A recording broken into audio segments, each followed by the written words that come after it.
Yes guys, it's Dave. Welcome back to the end of season 3 review. It's an extra little video for you guys today. If you missed any of the episodes or you want a more in-depth look on how the team went, then this is the video for you.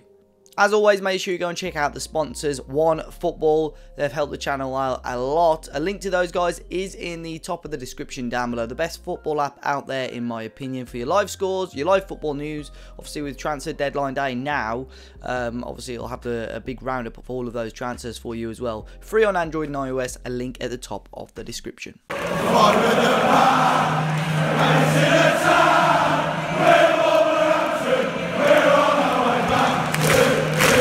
So then guys, first of all, if you haven't watched the last episode, make sure you go and check that out so you're up to date with what happened at the end of the season. But we're here today for the review, just to have a look at everything, what has happened really. We're going to start with the dynamics. Now, as you can see, the dressing room atmosphere, I believe it was abysmal. It's got slightly better since I first looked at it. Very poor at the moment. Managerial support is good, so they're fairly happy with me, but not dynamics-wise. I think, although I'm quite reluctant to do so, I think players are going to have to leave. The ones that are moaning, I think Costa and Cavallero really. But the three team leaders at the moment, Patricio, Cody and Jota, the three players really. Jota and Patricio definitely are players that I want to keep. Patricio's been weird because you guys know how many sort of mistakes we get from goalkeeping errors. And I don't know if it's a game or if it's Patricio as a goalkeeper, but it's one of them. But, you know, we're looking now at the season review overall.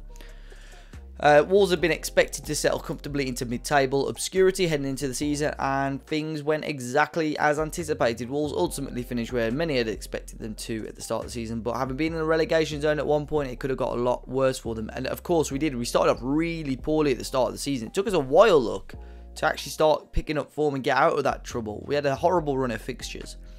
So finishing 13th in the Premier League, third round of the FA Cup and second round of the Carabao Cup. They were disappointing cup competitions for this year. Average attendance, we had 32,945. Obviously, we expanded the stadium recently. So that's good. We've got 87% of the stadium full, which is quite good. Total players used, 24. Joint 16th in the Prem. Match of the season was when we beat Arsenal 1-0. Moment to forget was when we lost to Watford 6-0. We had one too many of those games, to be honest. End of season awards, no surprise that fans player of the season with Diogo Jota. Goal of the season, which actually came second as Premier League goal of the season, was Helder Costa, and young player of the season was Diogo Jota. Overall stats, though, Jota top goal scorer, 21 goals, by far the best turn that we've seen. This club should be proud of this golden generation for Wolves with Herman Mara, Christian Hook, Barry Kelly and Noel Lennis. I suppose so. Jota best average rating only at 6.99. Neves got the most assists and the best pass completion. Most man of the matches were Herman Mara and Willy Bolly, got 3 each. Herman Mara got the most yellow cards and Ruben Neves with just 1 red card. Let's have a quick look at the Helder Costa goal. Just a little Steam achievement for doing this as well. But just have a quick look at this. Came second in the Premier League goal of the season. And our goal of the season. Let's have a look here. Helder Costa picks it up just inside their half. Carries on running. Carries on going. Carries on going. It's a beautiful strike, isn't it? Beautiful strike. So yeah, good goal there. Right then. So I said it last time. I think I'm going to smash through. We'll try and do one more season of this save. At least.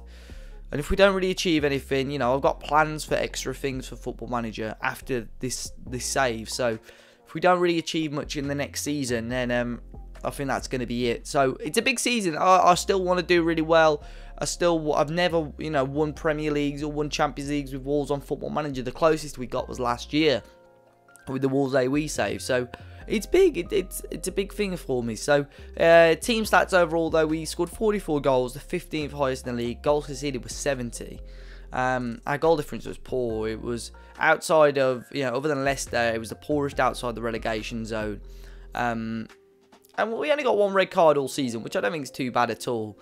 As I say, average attendance, mid-table-ish, which is pretty good as well. But moving on, we'll have a quick look at the squad overall. And what we plan to do really, there's a few. The only contract up is John Ruddy. I tell a lie. There's a few. John Ruddy and Roderick Miranda. Miranda, I think I'm going to leave. John Ruddy, I probably think I'm going to leave as well. Will Norris could probably make the step up as backup goalkeeper. Player-wise, though, I think players are going to have to move on. I've got a custom view here Big up Friday Night FM's custom skin. Devastated is Cavallero, and those are the sort of players that are going to bring down the morale of the whole squad. Potential wise, obviously these guys down the bottom with low potential. I mean, I'm not going to get rid of the likes of Bennett, Doherty and Bonatini and so on, but I think a lot more players from the academy are going to be called up next season anyway. We've got some good players.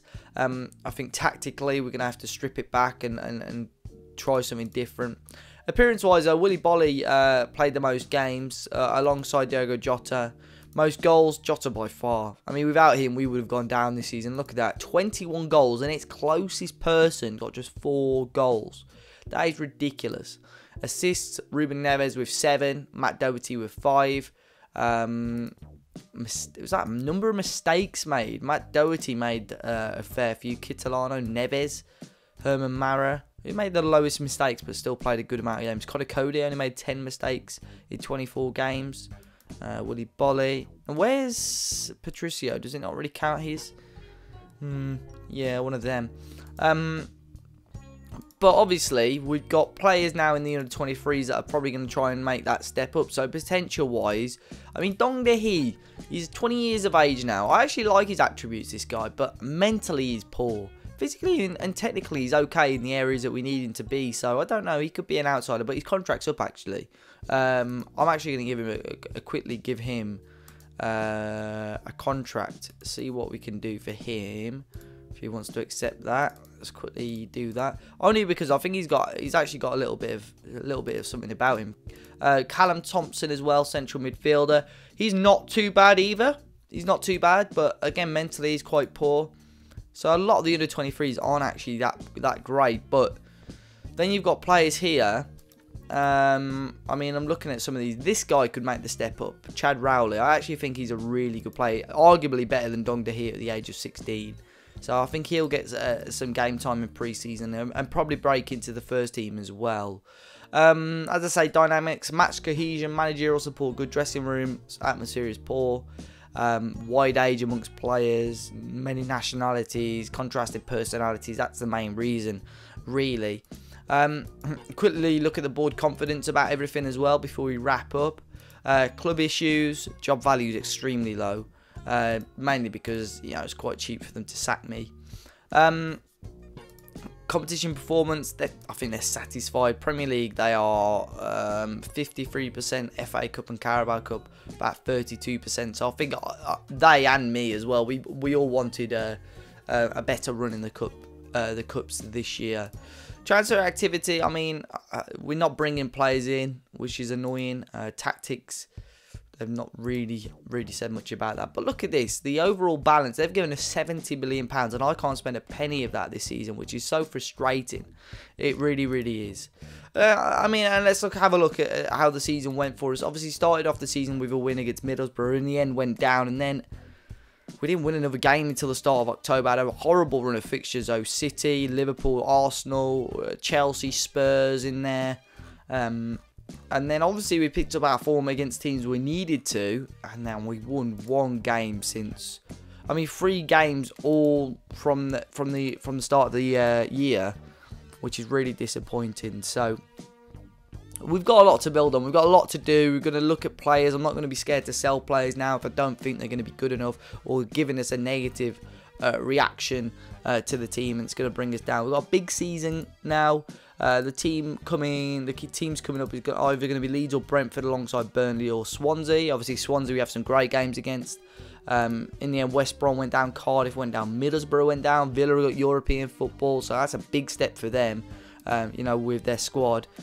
Could come back to bite them slightly, but I mean, anyone now between 8th and 17th, I've got full belief we can get doubles over them. We just need to start doing it. We need to start putting in performances, playing good football, and that's going to be that. But guys, I appreciate the support this season. We're going to give it one more crack, see what we can do. Make sure you hit the like button down below, subscribe to the channel if you're new, guys, and until next time, I'll see you all very soon.